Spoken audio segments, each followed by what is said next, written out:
अस्सलामु अलैकुम दोस्तों, आप देख रहे हैं द फैक्ट्स चैनल। अगर दोस्तों आपने हमारा चैनल सब्सक्राइब नहीं किया तो प्लीज़ करें ताकि हमारी आने वाली हर वीडियो आप तक आसानी तक पहुंच जाए। शुक्रिया।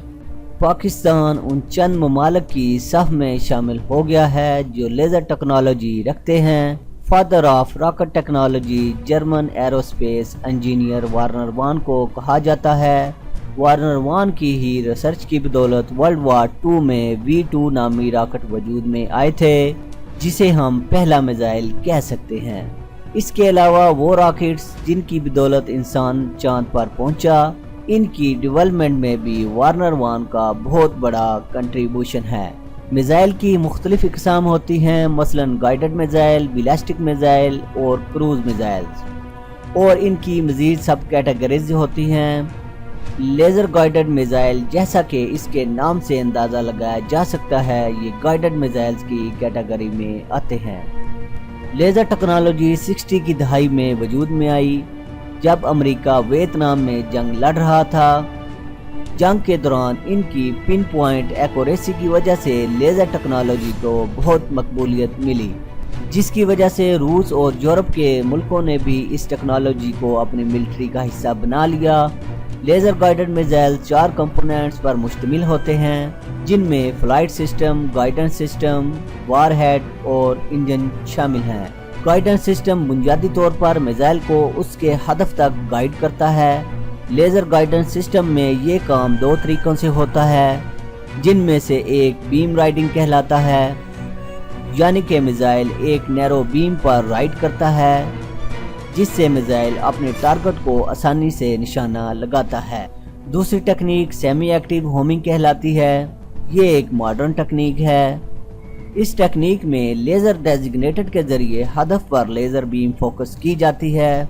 लेज़र बीम हदफ से टकरा कर रिफ्लेक्ट होती है और फैल जाती है।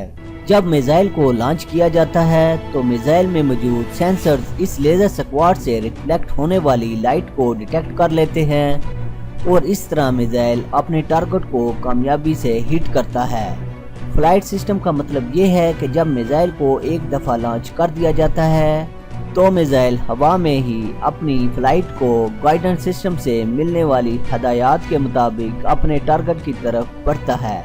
मिसाइल का अगला हिस्सा ट्रांसपेरेंट होता है और इसी हिस्से में हाई टेक इक्विपमेंट और ऑप्टिकल फिल्टर और सेंसर्स लगे होते हैं, जिससे लेज़र की वेवलेंथ डिटेक्ट होती है और गाइडेंस सिस्टम से मिलने वाली इंस्ट्रक्शन के हिसाब से अपने पोजीशन को टारगेट तक पहुंचने के लिए एडजस्ट करता है।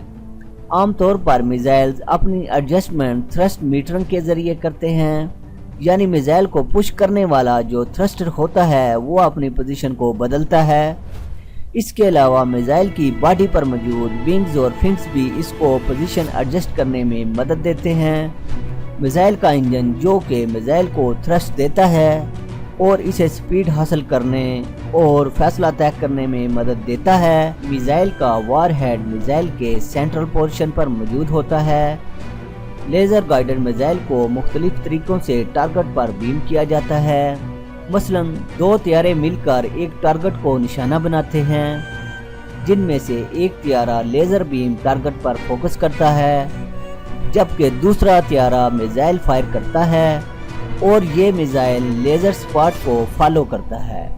और एक तरीका ये है कि ज़मीन पर मौजूद फोर्सेस एक महफूज मकाम से टारगेट पर लेज़र डेजिग्नेटेड के जरिए टारगेट को लीज करते हैं और फिजा में मौजूद त्यारा या ड्रोन टारगेट को निशाना बनाता है।